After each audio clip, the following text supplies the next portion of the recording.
Yes, Mr. Anthony. Kulete omuyimbi wa gospel Bali party. Yes, mutabani wa Bishop Baligasima. Yes, I think you know Bishop Baligasima. Okay, no, slowly. Yes, he has so many churches all over Uganda. Yes. You're welcome. Yes. Wow, thank you. You're welcome. Yeah, so he has come to register his music under UPRS. Can you sit down here? Okay, it's a bit cooler. Okay. Bawakananga nga tebagala sasulira TV nga bagala za bwerere. Naye ekiseera kiyiseewo ne badda mu class ne babeera comfortable kati naawo baagala nnyo ne decoder okusinga ebyobwerere.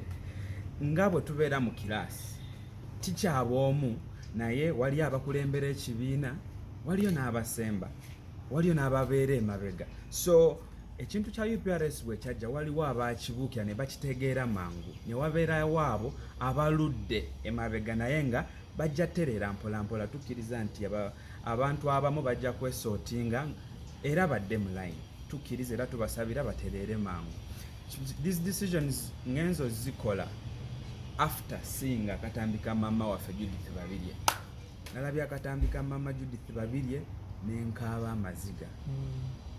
Nga Judith Babirye agamba tebamuyambye. Nengamba nti kanisa bwebanga tayambye mama Judith Babirye bwe twalinamu essuubi bwe tutunulidde ate tunaabeera tutya.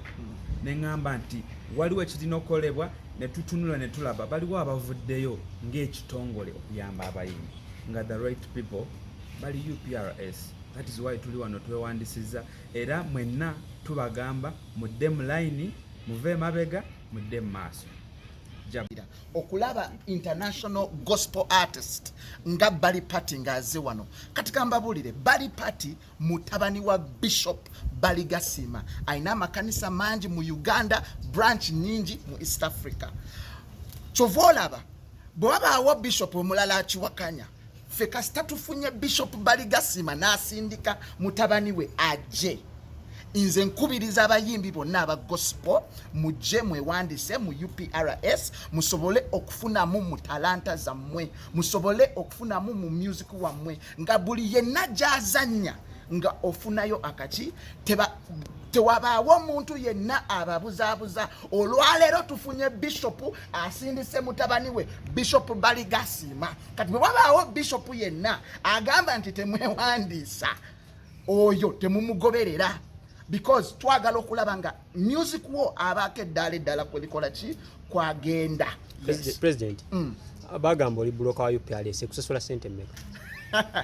Ndi president w'abayimbi ba gospel mu ggwanga lya Uganda nina omutima nina kwagala eri industry yaffe. Njagala okulaba nga eva webadde ebeko wetuka mwenna mwalabye mama waffe Judith Babirye nga alina omulanga gwe yakuba emyaka 10 mabega. Katika mbabulire industry yaffe tenaba kuterera emyaka 10 mabega paka n'olwaleero ebintu bikyali bwe bityo. Oba okitegera kakati naffe tuzuukuse tukedde tugambye nti katukuba omulanga wabeewo ebikyuka mu industry yaffe. Era nzikiriza okuva olwaleero waliwo enkyuka nnyingi ezize mu industry yaffe.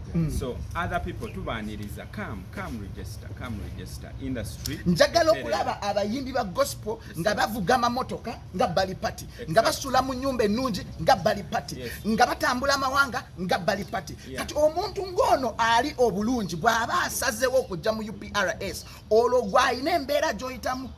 Chovola babuli muyimbi wa gospel jangu wewandise so that you can benefit. Era tukubo mulanga eri abasumba baffe bakitaffe mu mwoyo tuina ebituluma nga abayimbi ba gospel bambi tubasaba tutuleko wansi namwe tubibanyonyole tubeeko enkyuka ebeerawo era Katonda libajjukira olwekyo.